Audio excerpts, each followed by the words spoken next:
Together, apart, our co-parenting journey. The street lamp buzzed above my car, its orange glow flickering through the drizzle as I waited outside Ethan's apartment building. My phone sat in the cup holder, silent, but I knew a text was coming.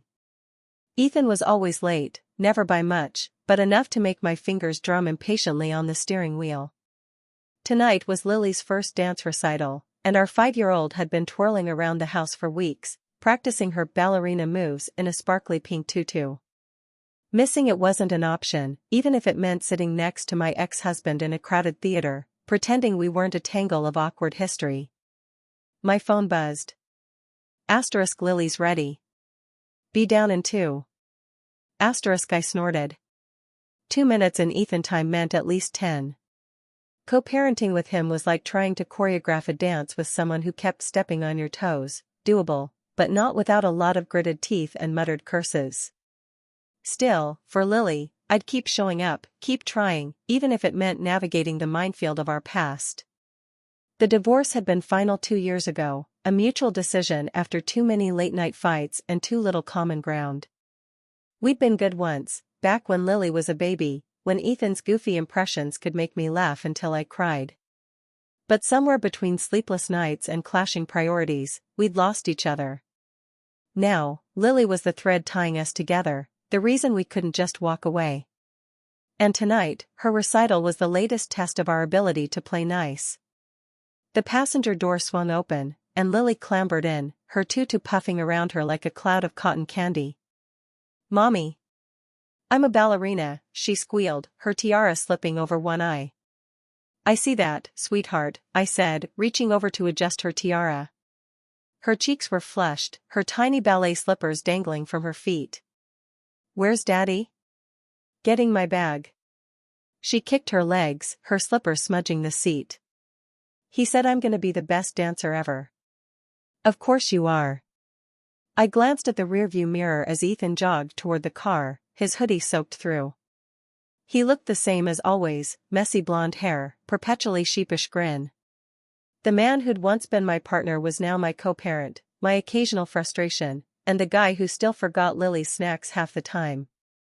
He slid her backpack onto the back seat. "Sorry, Claire," he said, wiping rain from his face. Her tiara fell off, and we had to search the couch cushions. "It's fine," I said, keeping my tone neutral for Lily's sake. "Let's just get to the theater." The drive was quiet, save for Lily's chatter about her dance routine. Ethan and I stuck to safe topics: Lily's preschool, her new obsession with unicorns, who'd cover next week's doctor's appointment. Anything deeper risked stirring up old resentments, and we'd both learned to avoid those. At the theater, we found seats near the front, Lily scampering off to join her class backstage. The room smelled of perfume and hairspray, and the seats were packed with proud parents wielding cameras. Ethan and I sat, our knees brushing awkwardly in the tight space. I caught a whiff of his aftershave, same piney scent he'd worn since we met. It was unsettling, how it could still tug at memories of better days. "Think she'll remember her steps?"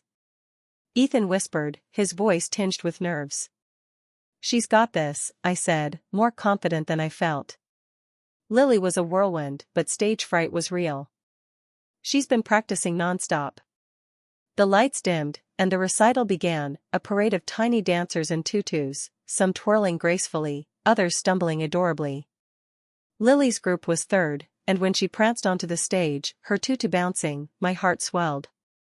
She spun and leaped, her little face scrunched in concentration, and when she nailed her final pose, a wobbly arabesque, the audience clapped wildly. Ethan and I exchanged a look, both of us grinning like idiots. For a moment, we were just parents, not exes with a mountain of baggage. After the recital, we found Lily backstage, still in her tutu, clutching a juice box. "Did you see me?" "I was awesome," she declared, and we both smothered her with hugs and praise. For a fleeting second, we were a family again, united in our love for this tiny, sparkly human. But reality crept back in. Ethan had to leave for a work trip the next day, which meant I'd be handling the weekend solo. "You packed her allergy meds, right?" I asked as we walked to the parking lot. They're in her bag, he said, but I saw the flicker of doubt in his eyes. I checked. You checked, were you hope checked? I pressed, my tone sharper than intended. Claire, I got it, he said, exasperated. Can we not do this tonight? Lily, oblivious, skipped ahead, humming her dance song. I bit my tongue, hating how easily we slipped into old patterns, me micromanaging, him deflecting. Co-parenting wasn't just about love for Lily, it was about navigating the mess of our past without letting it spill onto her. The next few months were a blur of the usual chaos. Lily started kindergarten, which meant new schedules, new teachers, and new anxieties. She'd always been shy, and I worried about her making friends. Ethan, of course, was more laid back, insisting she'd figure it out.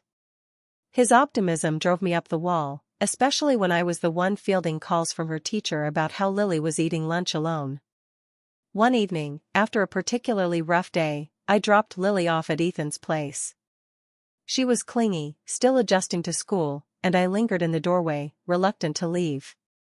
Ethan's apartment was a testament to his chaotic charm, camera gear on the counter, a half-eaten pizza on the table, but Lily's corner was pristine, with her favorite stuffed unicorn on a shelf. She's been quiet, I said, handing over her backpack. Maybe read her an extra story tonight. I know, Claire, Ethan said, rubbing his neck. I've got it under control. I wanted to believe him, but the memory of last month's allergy scare, when he'd forgotten her EpiPen during a park outing, loomed large. Just, make sure her EpiPen's in her bag, okay? He sighed, and I saw the frustration in his eyes.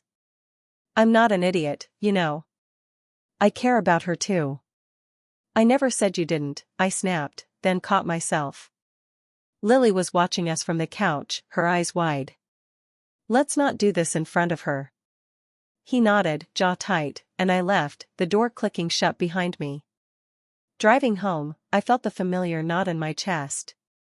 Co-parenting was supposed to get easier, wasn't it? But every interaction with Ethan felt like a test, one I wasn't sure we were passing. Things hit a breaking point at Lily's 6th birthday party. We'd agreed to host it together at a local park, with a unicorn theme, of course. It was ambitious, but we wanted Lily to feel loved, not split between two homes. The planning started well, shared ideas, a budget we both agreed on. But Ethan, true to form, went rogue, renting a full-on unicorn bounce house that blew our budget out of the water. Are you kidding me? I hissed over the phone, pacing my living room. We agreed on $200 total, and you spent $150 on a bounce house? It's for Lily, he said, defensive. She'll love it. That's not the point. You can't just make decisions without me. This is why we have a plan. Claire, it's a party, not a military operation. Lighten up. I hung up, fuming. Lighten up? He didn't get it. The party wasn't just a party, it was a symbol of our ability to work together, to give Lily stability. Every time he went off script, it felt like a betrayal, a reminder of why we'd failed as a couple. The day of the party, I arrived early to set up, expecting disaster. But Ethan was already there, inflating the bounce house and taping streamers to the picnic tables. Lily was with my mom, so it was just us, working in tense silence. The bounce house loomed in the background, its glittery unicorn head mocking me. Finally, I couldn't take it. Why do you do this, Ethan? You know how much this stuff stresses me out. He paused, a streamer dangling from his hand. I'm not trying to stress you out. I want her to have the best, you know? I feel like I'm always playing catch up with you. Catch up? I blinked, caught off guard. What does that mean? You're supermom, Claire. You've got the schedules, the teacher meetings, the perfect snacks. I'm just the guy who forgets the EpiPen. I'm trying, but it never feels like enough. His honesty hit me like a punch. I'd never considered that Ethan felt inadequate. In my mind, he was the carefree one, the fun dad who didn't sweat the details. But maybe that was his way of compensating, of carving out a role in Lily's life. I don't think you're not enough, I said quietly. I need to know I can count on you. For her. He nodded, looking down at the streamer. I'm trying, Claire. I really am. The party was a hit. Lily squealed over the bounce house, the kids devoured the unicorn cupcakes, and Ethan and I managed to smile for photos without grimacing. Watching Lily bounce with her friends, surrounded by laughter, I felt a flicker of hope. Maybe we weren't perfect co-parents, but we were getting there. Conclusion. The rain had stopped by the time I pulled up to Ethan's apartment for the next drop-off. Lily was asleep in the back seat, her unicorn plushie tucked under her arm. Ethan met me at the curb, taking her bag with a tired smile. Good day today, he said, glancing at Lily. She's a champ. Yeah, I agreed, my heart full. We're doing okay, aren't we? He looked at me, surprised, then nodded. Yeah, Claire. We're doing okay. As I drove away, the city lights blurring through the windshield, I felt a quiet certainty settle over me. Co-parenting with my ex would never be easy, but it was worth it.